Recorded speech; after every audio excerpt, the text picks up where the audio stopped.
எலும்புக்கு, தோலுக்கு, நரம்புக்கு எல்லாத்துக்கும் தனித்தனி பேர் இருக்கு. அப்ப அதை போய் நீ எப்படி சரீரம்னு சொல்லுவ? அப்ப அது இல்லை அப்படின்னு சொல்றாரு. அது என்ன காரணம்னா, உம்மை 2, 3 பேர் தொட்டு கொண்டு இருக்கிறார்கள். அந்த சமயத்தில் அவர்கள் உம்மை தொட்டு சேர்ந்திருக்கின்றார்கள் அல்லவா? ஆமாம். அவர்கள் உம்மை தொட்டிருக்கும் பொழுது உம்மோடு சேர்ந்து இருக்கின்றார்கள். இப்ப ஐயா வந்து உன்னை தொடுறாருன்னா உன் கூட அவர் சேர்ந்து இருக்கார். ஆமா. அப்பொழுது உங்களை வேறுபட்டவராக நீ காண்பது இல்லையா? அவர் உன்னை தொட்டு இருந்தா கூட நீ வேறுபட்டவன் தானே? ஆமா. காண்பது உண்டு. அவ்வாறே சரீரத்தை சேர்ந்திருக்கின்ற தோல், நரம்பு, எலும்பு முதலியவற்றை வெவ்வேறாக எடுத்தால் சரீரத்தை தனியாக காண வேண்டியது அல்லவா? முடியும். இப்ப அவர் தொட்டாரு, கையை எடுத்துட்டாரு, உன்னை தனியா பார்க்க முடியுது.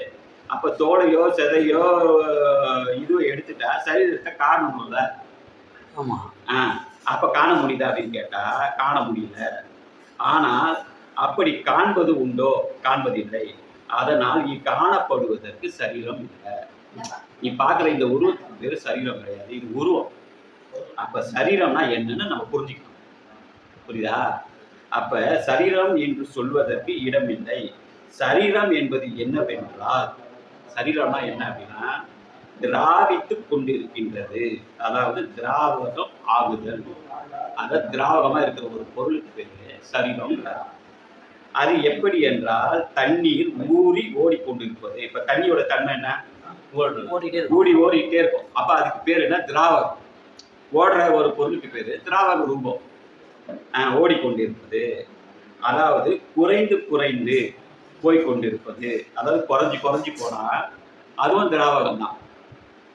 சூனித்து சூனித்து சூனித்து சூனித்துனா மெலிந்து மெலிந்து, அதாவது ஒரு கிணத்துல ரொம்ப தண்ணி இருக்கும், கொஞ்ச நாள் போக போக குறைஞ்சிட்டே வரும், மெலிந்து போகும். அப்ப மெலிந்து மெலிந்து, அப்ப இழைந்து இழைந்து கொண்டிருப்பது, அதாவது அழிந்து கொண்டிருப்பது. அப்படி இருக்கின்ற நீ தொட்டு காண்பித்த சரீரம் என்று சொன்னால் அது அழிகின்றது உண்டோ? அழியாது. ஆனா சரீரம்னா அழிவு எப்பொழுது சொல்ற. இப்ப எலும்பு இப்படி இருக்குன்னா எலும்பு அப்படியேதான் இருக்கும். ஆனா சரீரம் மட்டும் அழிஞ்சு. ஏன் சரீரம் அழியுது அப்படின்னா எலும்பு வேலை செய்ய என்ன வேணும்? உடம்பு வேணும், ரத்தம் வேணும்.